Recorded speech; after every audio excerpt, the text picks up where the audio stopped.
Hello, everyone. Welcome to the Blackshirt Breakdown. My name is Steve Marik. I'm a staff writer at Inside Nebraska, and he is the Jay Foreman, our NFL veteran and former Nebraska Blackshirt. Jay, we have another win for the Huskers to break down here, 20-7 in Champaign, Illinois. Nice win over a Big Ten West division opponent. So that's pretty big, especially when you're looking long term for this season, at least, and the projections for the bowl bid, right? To get to 6 wins, reach that mark, and you qualify for a bowl. That's something that hasn't happened around here since 2016 when Mike Riley was roaming the sidelines. So, but Jay, overall thoughts on the Illinois win? Pretty good effort by the defense, obviously, holding the Illini to 21 yards rushing. Another really solid effort, and the offense did enough in the first half, and then kind of just held on in the second half. It wasn't the prettiest thing in the world, but a win is a win, right? Yeah, look, it's been around here for, prior staffs and teams that we could get on and do black shirt breakdowns after ugly losses. So I always say an ugly win is better than an ugly loss. And you know what? I called this game the either, desperation game or keep your head above water game, where you got two teams are, same situation, right? Desperate for a win. And sometimes that can lead to sloppy play. And then Illinois, who, for whatever reason this year, plays completely really a sloppy game. So that can make another team play sloppy. But, with all that being said, Nebraska did everything or more than enough to win. As much as like the Colorado game wasn't indicative of how close the game was, 20-7 wasn't indicative of how close the game was in Nebraska's favor. Essentially saying, what I mean is they could and should have blown the game wide open, but ultimately they got on the plane with a victory, hard-fought victory led by the defense, but special teams pitched in and the offense pitched in. So when you think of complimentary football, it wasn't a full game of complimentary football. It was more segmented complimentary football, but ultimately it led to a W, and that's all that matters. Absolutely. So let's get right into these plays. We have 5 of them here, and then at the very end, we're going to just touch on the subject of the false starts that Nebraska had and Matt Rule's comments after the game about how he wanted the officials to be more harsh, I guess, or just catch what he thought Illinois was doing with their stemming, with their movement along the D line, right before the snap, and what disconcerting signals. I know Husker fans know that phrase all too well from the 2021 and 2022 season. But Jay, first of all, let's go with this. I really wanted to add this one because I thought this was a very pretty play from the defense. It's in the second quarter, 5:44 left before halftime, 3rd and 6. They load a lot of bodies on the line of scrimmage, and I thought, it just works well here. This is a really good job by the defense. Yeah, I think even before we get into the play, I mean, you look at Bullock here with the pre-snap communication. We've talked about this a ton on our Black Shirt Breakdown, how that's important to a good defense, right? And you see, even at the 3rd level, I think you see Isaac Gifford, with his pre-snap communication. So you talk about how to be effective on the road and be able to adjust. I mean, even Bullock there dropped his mouth guard, was able to, I saw it in real time. I was like, man, this might not be a good omen, but a sneaky thing right here, when you're mugging up on a center right here, right? That's where a linebacker is covering the center, and you can dictate the protection, right? And so you're allowing guys to get more one-on-ones and allow guys to make plays. And you had a little spy technique, and Bullock can run, right? And he's a good short tackler. You got a sack right there, but look at the execution. Mug up, and he's not rushing, so that means the center can't get attached to him, but then it allows him to keep the vision. And also, let's not forget that the way that they're rushing here is dictating where the quarterback can run out to. And also down at the bottom, you had Princewell here do a really good job on number 13, who might have been one of their first options. Watch what he does right here, and jacks up number 13, gets him out of the route, right? So well within 5 yards, but good conscious effort right here on one of their receivers. That's actually pretty good, right? On a crossing route. That's what you want to do against man-to-man. Made Quentin Newsom's job really, really good. Good inside move by Jamari Butler, and then he can make that inside move, right? Because he knows John Bullock there is for cleanup, and so it was a good team sack. Obviously, Bullock benefited from it, but it was a good call, good execution. Started with pre-snap communication, and then obviously the execution during the play was excellent as well. Yeah, and absolutely, and we're going to go to this play right away here. Again, I think this is a really good game from the defensive line of Nebraska. Now you look here with the three true defensive linemen. So you have Ty Robinson, Nash Hutmacher head up over the center, and then Jamari Butler, who's played more defensive end earlier in the season. He started out as a jack linebacker, played a little bit inside linebacker, but now he's playing D end with his hand in the dirt. Ty Robinson absolutely just blows this play up, right? Yeah, and sometimes you don't get in the stat sheet, by doing this, but this is what's called penetration and burping the line, right? So that's like a hockey assist, right? Where you're the first guy that started. But look at the get off on the ball with Ty right here, right? Yeah. This is what he's capable of. 78 can't even, he's 78 essentially made the tackle. Really good fill there by Nick. And then obviously with Hartzog right here, who's also playing a little bit of safety, right? Yeah. Smaller guy, but he's competitive, come down and hit. And good read right there. No false steps. There goes Nick. He's not overrunning the ball. Good job by Isaac Gifford taking on the lineman and then keeping the right leverage, right? And look at the Phil guy right there with Hartzog. And then obviously you got the overlap with Nick. Really good job by Bullock there by setting the edge. And so that's all around a, win for the team and really good, play started with Ty Robinson. And he saw a little flinch by 78. I was going to ask you what he was pointing at. Well, sometimes when you get in there, you can see guys move and you can't see it on the TV copy or in this copy here. But still, didn't stop Ty from doing what he needed. Look at the center trying to block all the way back, and look at this get off. Yeah. Right, he beats the center's block, and we used to call it chipping off 78. Right, and that's what he's capable of. This play was made by Ty Robinson. Now, look, you had two guys get a assist and solo tackle, but they owe Ty Robinson maybe a maybe a free hamburger somewhere. So. It's a good play, and you want to see that from Ty. That's what he's capable of. And then even down here on the goal line, right? And what's unique here, Steve, to get a little bit off of Mark is, Jamari Butler, Chief Borders, MJ Sherman. MJ Sherman hasn't, but even Blaze Gunnerson, those three guys aren't your prototypical defensive end or three technique. But Terrence Knighton, along with Tony White, and the defensive scheme and what they're asked to do eliminates that. And you saw that last year at Syracuse, right? Where you have essentially two bigger defensive linemen. And you're looking here, it's Ty and Nash. And then I think that's Chief Borders in there. So you're thinking, okay, well, how in the heck can they stop them on the goal line? Well, watch this execution right here. Look at the get off on the ball. This looks totally different than last year.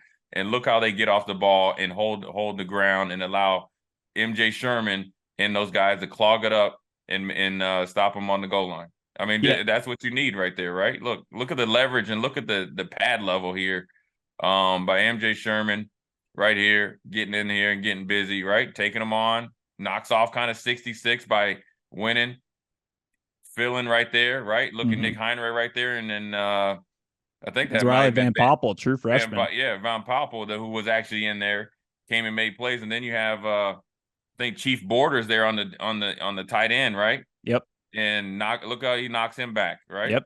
And that's what you need right there. You need the whole point. I mean, obviously it starts and stops with Nash, right? He's got the hard job of dealing with the double team. And I think that's Van Poppel. Look at the get off though. Van Poppel squeezes through that double. Right. But that's what he does. But you know how you do that is having square pads and you win. Yeah. You win the line of scrimmage by getting off on the ball. And so when you look at that right there, if you go back one more time, right, look at Van Poppel, right, look at the get off. Look how he gets off right there. And he beats the right tackle, right? And he's able to stay square, right? Probably has a good stance, able to come off and made a tackle. That's a big play by a true freshman right there, along with the host of like Nick Heinrich and everybody else. So those three defensive linemen are one that won that play. And was able to just snatch the momentum from Illinois in the game. And I wouldn't say the game was over, but this is like the equivalent of a special teams touchdown. This is a game-changing play to, because most likely you think, 4th and 1 in Power 5, especially in the Big Ten, the offense is going to be able to get it in there. Oh, yeah. Well, not once, but twice in this game, Nebraska was able to stop them on 4th and 1. Now, I know that Illinois had lost some linemen, and obviously Chase Brown, but ultimately Nebraska's gotten a little bit better at the defensive line. I think the scheme is matching up to the personnel. You have guys out there playing with good fundamentals, right? Terrence Knighton probably is excited, for this. Look at the square pads and getting off and playing with some hands, shedding block, and you're there to make a play. Your eyes are up too, right? So it was all around a really good play for the defense, and it was a big, pivotal moment in this game because Illinois had essentially walked the ball down to the 1 yard line. Yeah, Jay, one thing I wanted to ask you was, so Riley Van Poppel, he was not an early enrollee. He's a true freshman. He got here in the summer. I think that's really impressive for him to come in these short yardage situations. He's part of that package on the defensive front. What would a play like this in this moment, in this game, this really important game for Nebraska, do for a guy like Riley Van Poppel's mindset? Just you played the game. What would that do for somebody like that? It should do wonders. I mean, first of all, it's the 6th game of the season. You're no longer a freshman because you're playing. You're not playing the 4 games. I'm sure he's going to play. I mean, I'm sure he's going to play in the rotation from here on out. It should boost his confidence. You're not expecting a freshman to be able to stand in there against a Big Ten offensive line, split a double team, and make a play at the goal line. First series of the game, right? But he's came in as a regular enrollee or late enrollee, and he's done a good job, at home, obviously, of, staying big, fast, and strong. And then, he probably had good coaching in high school to where he's been able to play good technique. So it's allowing him to make a faster transition with Terrence Knighton into this defensive front. And so, when you look at those 3 right there, you like that look of that defensive line, right? And you got MJ Sherman, Chief Borders out there. Then you start throwing in Jamari Butler, who's been outstanding this year. Now you're starting to see some depth there, and then you can see some like pieces that you could possibly go recruit to. But for Van Poppel, that's an excellent play right there. Moving on, we are going to go to Heinrich Harberg's 25-yard touchdown run. Now, I'm sorry for the viewers at home if our box is up here in the top right. I cannot change that, so we are cutting off Heinrich Harberg's body here. But what we really want to kind of look at is the line of scrimmage and the job that the O-line does here. The right side, I think, is blocking down, correct, Jay? And then Ethan Piper pulling around for this kind of QB power read also. So just take us through this. There's a lot of moving parts, but in the end, I think it's executed pretty well by the Huskers here. Yeah, I think Illinois, even though they have talented defensive line, they struggled against the run. But also, we talked about this. This is a good play for Heinrich Harberg as far as letting your athlete be an athlete. And it's a good job by this offensive line creating essentially, a direct lane to the touchdown. And so first of all, look, the offensive line has been much maligned. So I'm going to give them props right here. Yep. They created a little surge on the right side, right? And they get some movement here. Good block back. And here comes Ethan Piper. This is Pancake City. Syrup, butter. If you like sprinkles on it, chocolate, whatever. He's coming around right here. It's good blocking down. And he's looking up number 28, who was pretty active, right? And right here, it's Pancake City. I mean, he got on TV. Look, a good leverage, knocked him back. Not only knocked him back, knocked him down. That's a highlight play for Ethan Piper right here, which blew open the hole for Heinrich Harberg to essentially walk into the end zone. And it was a good mesh point because there had been some issues with mesh points with him and Anthony Grant. So you like to see that. And it's something they need to continue to improve. So the tight ends blocked well. You got Fedoni and Borkacher. And it was that Nuri and the right tackle there.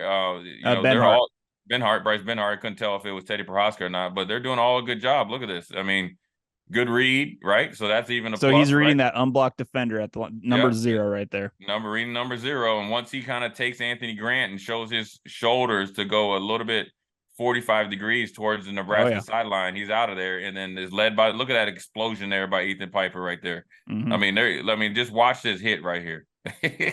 Look at this right here. Look at his head. Look at his shock right here.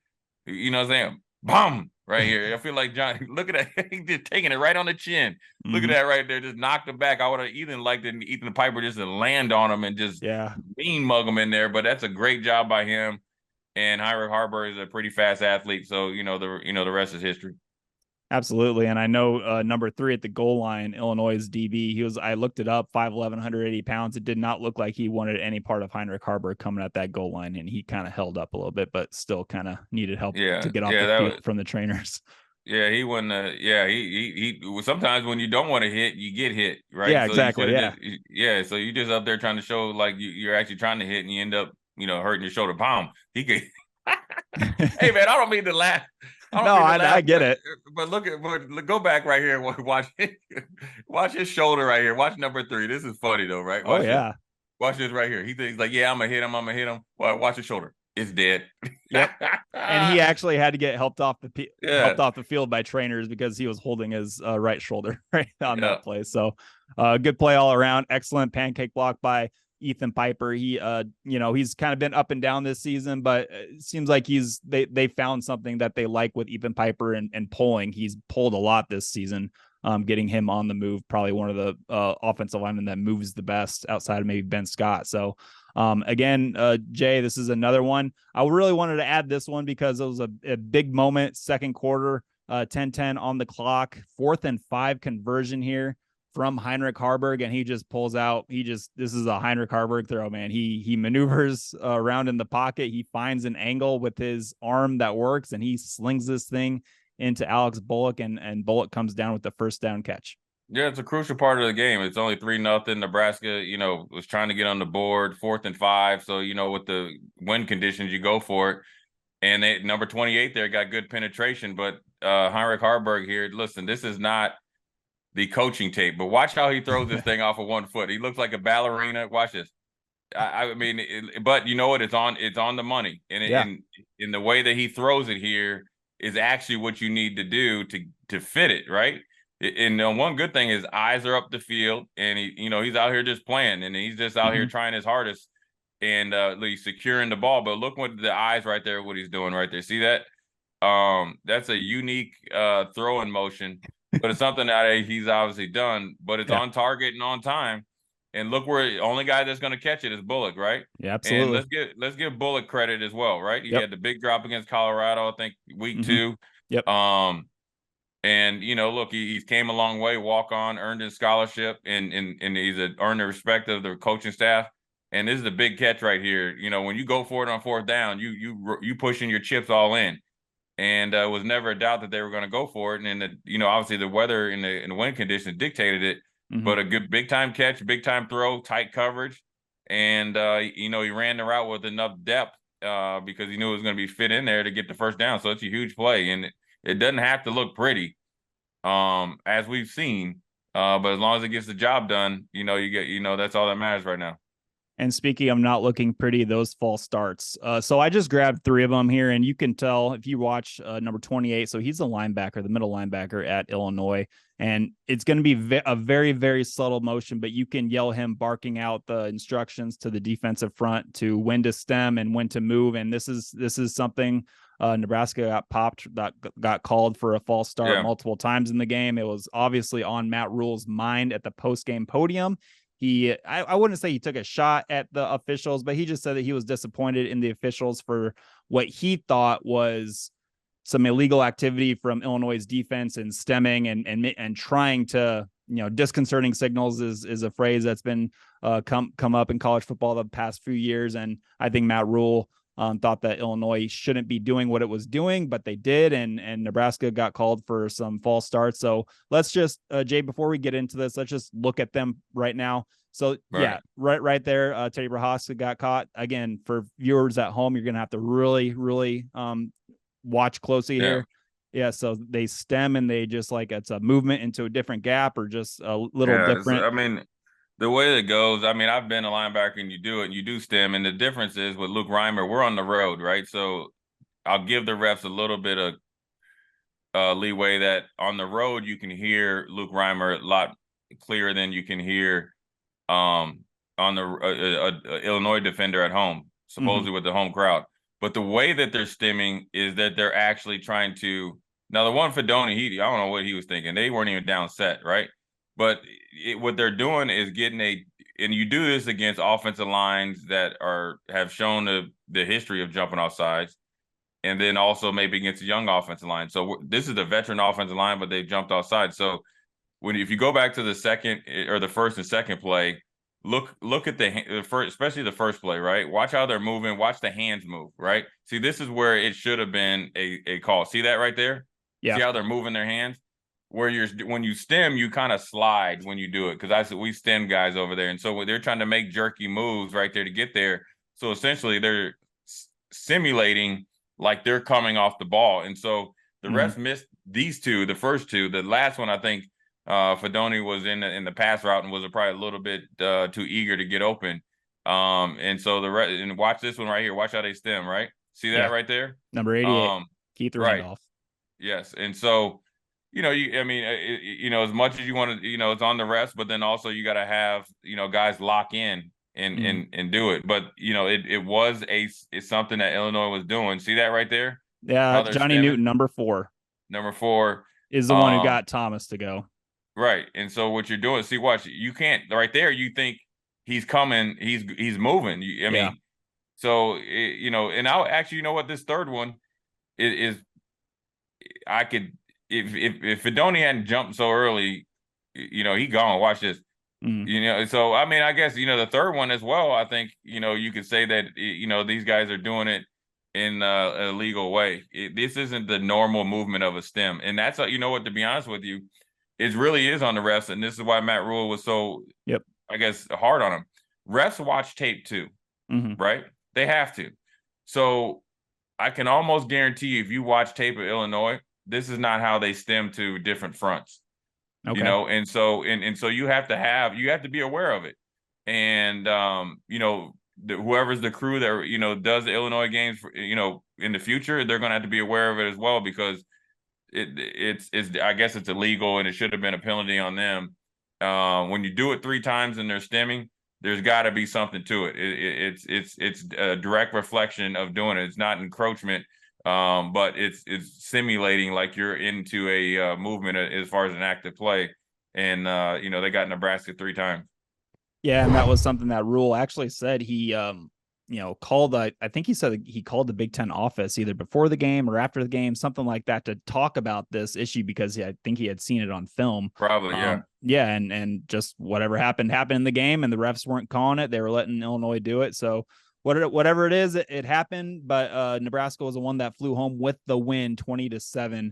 Right. Jay, good stuff as always. The game time for Northwestern, the next opponent, 2:30 p.m. 2 weeks from now in Lincoln, Nebraska. So again, this road ahead for the Huskers looks pretty good. I guess good in the fact that it could be a potential 6-win season at least for the Huskers. There's a lot of winnable games upcoming on the schedule, but again, Nebraska has to do their job. They're not just going to walk on the field and win a football game. Definitely not. So excellent stuff as always, Jay. So that is the Blackshirt Breakdown, Illinois style. I am Steve Marik. He is Jay Foreman, and we'll catch you all guys later.